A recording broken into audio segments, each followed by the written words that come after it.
Biografi Mang Koko seniman Sunda, sekitar 1000 lagu Sunda telah beliau ciptakan. Bagi Anda yang baru bergabung, kami ucapkan selamat datang di channel Yayan Hadianto. Untuk berlangganan secara gratis, silahkan tekan tombol subscribe, terima kasih. Dan bagi Anda yang sudah berlangganan, semoga Anda mendapatkan manfaat dari channel kami ini. Bagi Anda semua, selamat menyimak. Inilah biografi Mang Koko.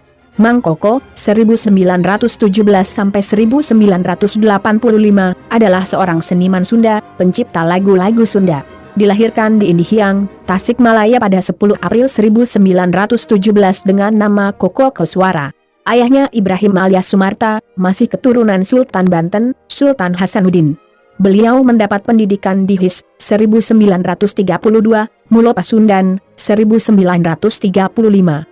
Bekerja sejak tahun 1937 berturut-turut di Balai Pamulang Pasundan, Paguyuban Pasundan, The Javas Cebang, Surat Kabar Harian Cahaya, Harian Suara Merdeka, Jawatan Penerangan Provinsi Jawa Barat, guru yang kemudian menjadi Direktur Konservatori Karawitan Bandung, 1961-1973, dosen luar biasa di Akademi Seni Tari Indonesia, ASTI, Bandung, sekarang ISBI Bandung. Beliau wafat di Bandung, 4 Oktober 1985 pada usia 68 tahun. Sejak masih kecil ia sudah akrab dengan alat musik seperti kecapi, suling, gitar, maupun biola. Kebetulan ayahnya menyediakan alat-alat tersebut di rumahnya di Indihiyang. Ia juga sering memanjat menara masjid menjelang subuh untuk mengalunkan tarhim. Menurutnya tarhim juga merupakan cara yang sangat baik untuk olah vokal. Bakat seni yang dimilikinya berasal dari ayahnya yang tercatat sebagai juru Mamaos Ciawian dan Cianjuran. Kemudian ia belajar sendiri dari seniman-seniman ahli karawitan Sunda yang sudah ternama dan mendalami hasil karya bidang karawitan dari Raden Mahyar Angga Kusumadinata, seorang ahli musik Sunda. Mang Koko merupakan budayawan Sunda yang mungkin sulit untuk dicarikan pembanding. Ia menciptakan lagu, membentuk grup-grup seni Sunda, memimpin dan sekaligus mengajar di sana. Dengan ciptaannya yang tegar dan dinamis, ia berhasil melintasi batas-batas provinsi dan tradisi dan dikenal secara nasional. Di awal kemerdekaan, 1946, ia mendirikan grup kesenian Kanca Indihiyang. Penampilan grup ini lewat siaran radio Bandung. Radio ini dulu dipancarkan dari Tasikmalaya, mendapat sambutan hangat.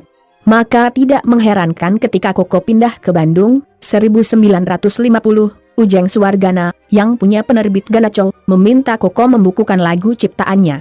Judul buku itu, Cangkuri Leung, Ketilang, di tahun 1959, kemudian diabadikan menjadi nama yayasan yang didirikan Mang Koko untuk mengembangkan karawitan di kalangan pelajar, dari SD sampai SMTA. Dalam satu dasawarsa, 1960-1970, tercatat 1.800 orang yang memperoleh sertifikat dari Yayasan Cangkuri Leung. Mang Koko membentuk lembaga pendidikan seni ganda mekar untuk kalangan mahasiswa dan umum. Ia juga mendirikan dan menjadi pimpinan Yayasan Badan Penyelenggara Akademi Seni Karawitan Indonesia, ASKI, Bandung, 1971. Pernah pula ia menerbitkan majalah kesenian Suara Cangkuri Leung, 1970-1983. Dalam masa produktif, antara tahun 1950 sampai 1960, rata-rata Mang Koko mengarang 3 lagu dalam setiap minggunya. Pada periode 1960 sampai 1970, produktivitas menurun tetapi lagunya lebih berisi. Kurang lebih 1000 lagu Sunda yang sudah ia ciptakan. Salah satunya lagu badminton yang pernah populer, apalagi di saat bulu tangkis kita masih berjaya, ia ciptakan pada 1943, jauh sebelum Rudy Hartono menjuarai All England. Selain menciptakan lagu, Mang Koko juga merupakan pembaru musik Sunda. Mang Koko adalah orang Sunda pertama yang memasukkan dasar perkusi ke dalam lagu-lagunya. Misalnya pada lagu Munding Laya, Mang Koko memasukkan suara kentongan. Tetapi di bagian lain lagi, ia melengkapi bunyi kecapi dengan merintis pemakaian elektrik. Dalam hal pembaru musik Sunda ini, pemerintah memberikan anugerah Satya Lencana pada 1971, yang disematkan oleh Menteri P dan K Mashuri. SH Mang Koko adalah seseorang yang saleh, sederhana dan merakyat yang akrab dengan semua lapisan masyarakat, begitulah penilaian Raf. Ia juga membantah kecurigaan beberapa seniman yang menuduh Mang Koko pernah memasuki organisasi Paguyuban Seniman, sebuah organisasi yang condong pada lekra PKI.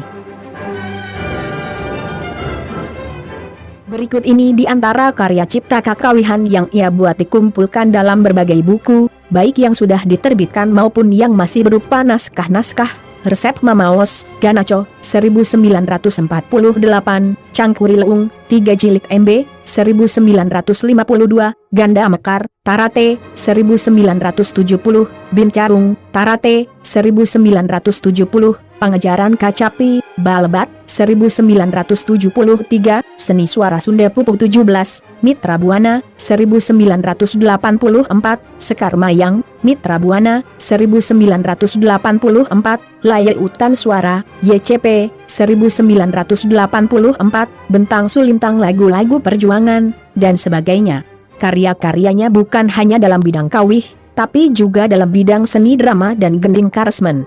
Dalam hal ini tercatat misalnya, Gondang Pangwangunan, Bapa Satar, Aduh Asih, Samudra, Gondang Samagaha, Berkat Katitih Mahal, Sekar Catur, Sempal Guyon, Saha, Ngatroh, Karta Api, Istri Tampikan, Sikabayan, Sikabayan Jeung Raja Jimbul, Akinini, Balangan Terang, Pangeran Jayakarta, Nyai Dasimah. Sekian, terima kasih.